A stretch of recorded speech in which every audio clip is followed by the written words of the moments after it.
practice, go into that past with awareness, with concentration. So there is like a door which is opened with some mental efforts. So one person concentrates on mind, awareness at one point, then that concentration power is used to unlock that door of past life. Then one enters into just recent past life, then slowly can go into the past lives. So sometimes we have been practicing good karmas since childhood, but misfortune happens. Not because of the karma of this life, but also of some of past lives. So that karma is called sanchit karma. There is there one point. Have you seen this? Yeah. Sanchit karma. So sanchit karma is accumulated karma. Whatever you are doing, they are being accumulated. And that sanchit karma, accumulation of our karmas, are very ancient. Billions of eons of time. Many eons ago. Many cycles of occasional distances. This is about air, And we don't know when we are ignorant, when we don't have awareness. Knowingly or unknowingly we did negative karmas. But the laws don't know how to pardon the wallet. The laws don't follow. Dharma, law, principles, not follow. If we put our hands in the fire, fire will burn. So, whether we do knowingly or unknowingly, that is getting energy, that is getting power to bestow good or bad results.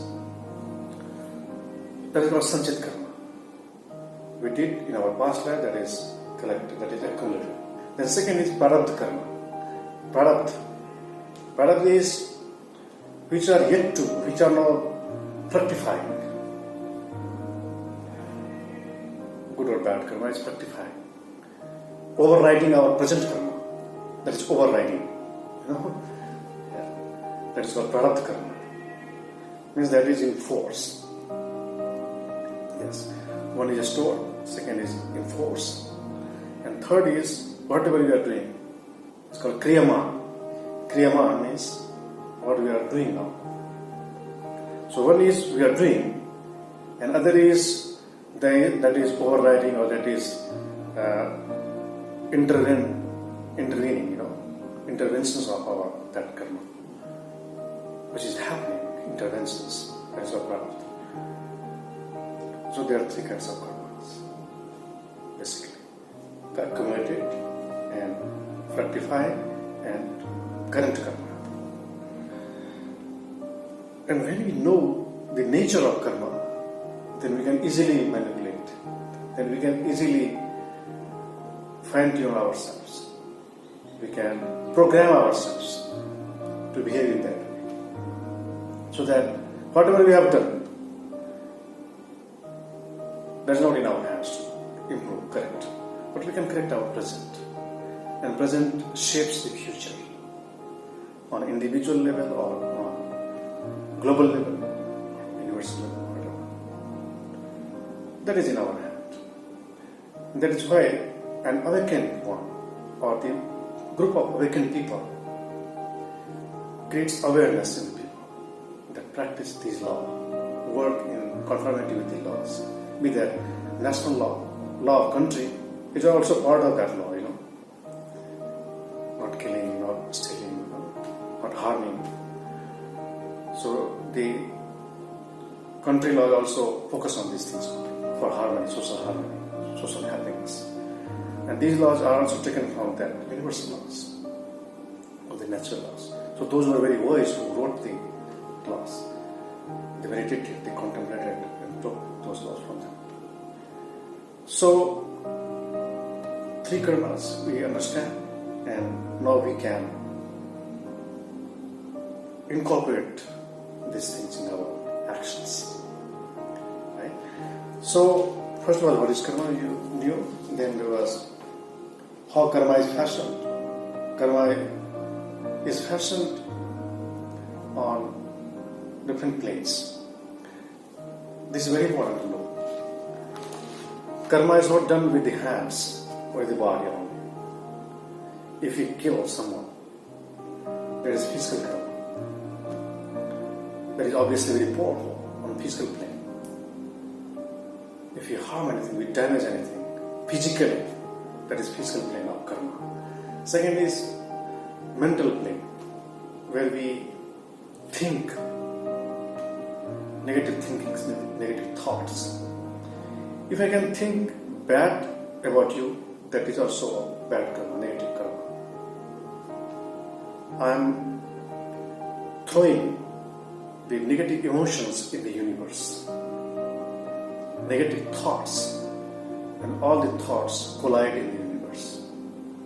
And they are also received by some receivers.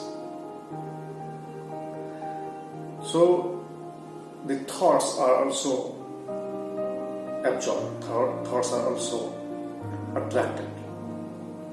That's why in Vedas there is a mantra, Ano Bhadra Katavo Jantu Vishuto Uttapthaso Aparitasa Uttadvita. This is Vedic mantra. Ano Bhadra.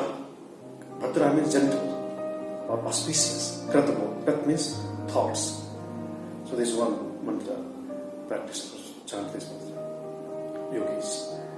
So may I attract only positive thoughts, not negative thoughts. So there are transmitters, there are receivers, like radios or televisions. So, and an individual also transmits on mental plane, and which are captured, which are attracted by the receivers. If you are positive, then we capture, we attract, or we get only positive thoughts. So on mental plane also we can create wholesome or unwholesome karma. So we are going in reverse. On first physical, then mental, then spiritual. Spiritual is Ichha. This is called Ichha. Ichha, Jnana and Kriya. Jnana, Ichha, will, and Kriya, action. Thoughts, will, all are related. And behind that there is Jnana or soul or awareness. So, if there is brilliance, there is light, there is knowledge, there is insight, then the negative thoughts, negative emotions cannot take place. Fear takes place in darkness. When there is light, there is no fear. There is no evil doings. And the night, during the night or during darkness, ghosts are active. Ghosts become active. Negative energies, negative beings, evil spirits become active in darkness. But in light, no. So there is light, immense light in our soul. And if soul is covered, then there would be so many negative thoughts, so many negative karma on the mental plane. And then that manifests on physical plane. So one karma takes place at the soul level, that is spiritual. Then second on mental, and third on physical body level, on material level. We can improve our karma by removal of the layers of our soul. How we can remove the layers? How we can illuminate ourselves? How we can enlighten ourselves? So there is no darkness in the sun. Never ever. There is no darkness. Darkness is created or darkness is felt when there are covering, when anything covers the sun. So there is immense light in our soul, and soul is not separate from God. Soul is not an individual. Soul is infinite. And the soul in you, in me, or in an evildoer, or in a good people, good person, the soul is same. But in bad people, soul is covered. In good people, soul is uncovered. There is difference. And the root is there to remove the darkness, to remove the covers. And what are the covers? What are the layers, defilements which keep one's soul, luminous soul covered? They are, Buddha calls it so many desires, so many cravings, craving. We used to call that trishna. In English that is called craving. Or so many desires, too much needs. Out of too much needs, out of excessive desires, we snatch the things, we adopt the unlawful methods, and we violate the laws. If anyone kills because of ego or because of these things, so ego is the root cause of darkness. Ego means living for oneself only. That is ego. So all the social people, truly social people, are awakened, are enlightened people. If anybody lives for others, that is an enlightenment. That is a simple sign of being enlightened or being unenlightened. If I focus just on live and don't let others live, that is unenlightened. That is ego. That is darkness. When we understand that, we cannot live in polluted environment. We cannot live in bad society. When we see that first to correct the society, first to correct the environment, first to correct the world is the first priority. And from there, the heavenly environment is atmosphere is created, or the beginning of yoga takes place. So this idea, this belief system, this thought that I'm not an individual but I am universal. The sense of individuality is the cause of unwholesome karma. And how we learn this? From our guru, from our masters, who are first enlightened. But there is no end, there is no time when there was first enlightened person.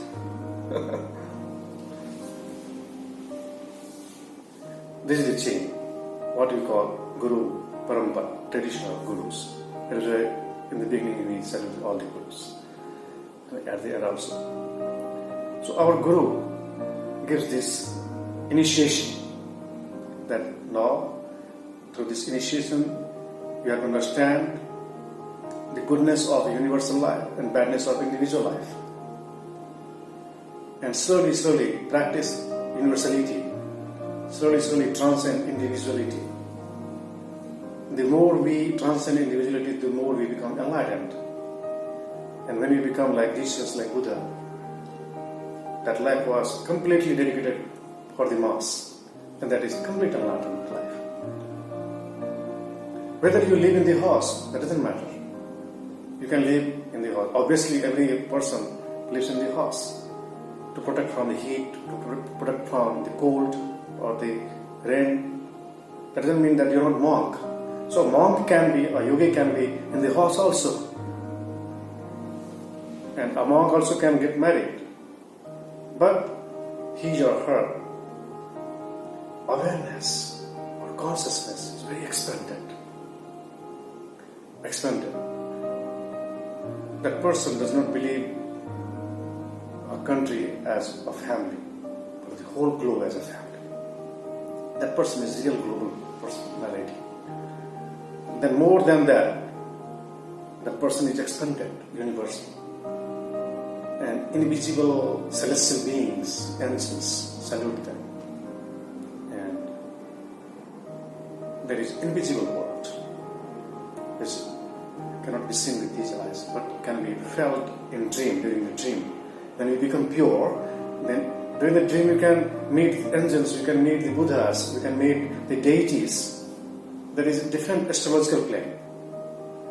There is one plane which is felt by everybody. But more than that, there is some realms, some spiritual planes where you can meet the holy or negative souls, spirits. And in the autobiography of a yogi, you read that, that exists. People cannot believe when people are alive, but after death, they can see. Near-death experiences are felt like that. That is very evident now. Near-death experiences. So, the beginning is soul, then is mind, or individual personality, individual person, and then there is physical plane. This is how karma is fashioned. And kinds of karma we have already discussed. And the law of karma is very profound. What kind of karma will manifest, nobody knows. Nobody knows. Once Buddha was walking, and there was a piece of a stone injured his soul. Then his disciple Ananda asked him, "You are beyond karmas. You are beyond the chain of karmas. You have destroyed that chain. However, what is happening? What is this?" Then he said, "Though I have destroyed, annihilated all the karmas through enlightenment, however, there are few karmas, some karmas which are yet to be managed." So that was that.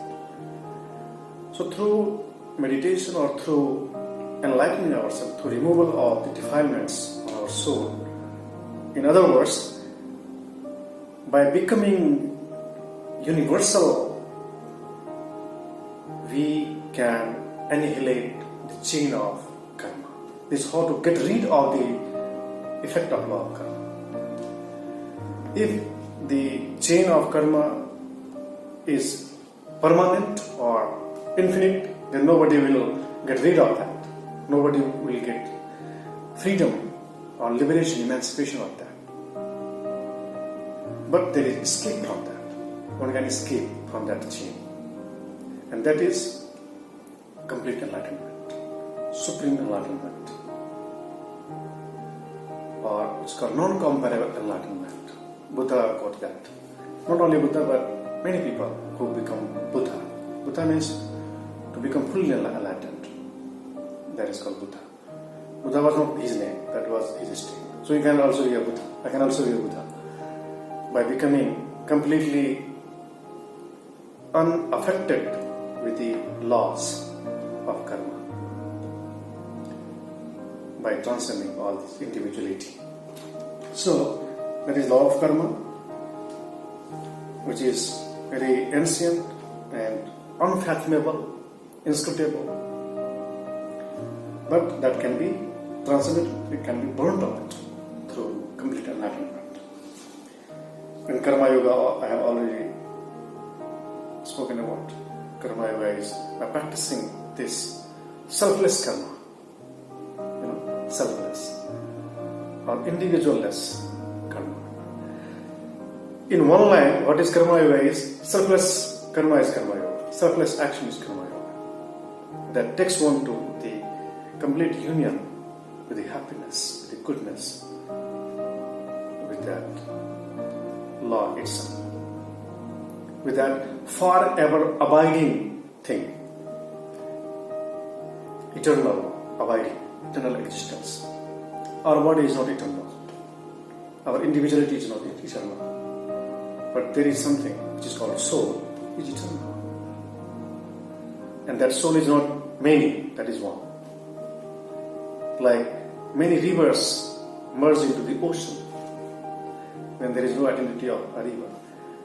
when we merge into that universality, then we become universe. Though we exist in form of universe, not in form of Lord or Yogi Anand or any person. That person becomes God himself or herself. So that is Karma Yoga. And benefits of Karma Yoga. That is very clear. Benefits of Karma Yoga is we become Buddha, we become free, we become emancipated, we become the most happy person, accomplished person. Then there is no journey further. Then the goal is reached, the destination is reached. Then we remain there, but not as an individual one, as universe. That is the benefit of Karma Yoga. That makes you very happy, makes you so powerful. Beyond imagination, you become so powerful. Even you don't know about your power. Like Buddha, Jesus, Krishna, Shiva. They are completely freed people. Shiva, Vishnu, Brahma, Buddha, Krishna, Jesus, many others. They are completely free people. They are not governed, they are not affected by any laws. Because they have become laws themselves. So that is Karma Yoga. Okay, you have a question in that? Yes. So to transcend our individuality is enlightening ourselves, removal of the defilements. And that is why this is very special. Okay? Any question? So we have finished this.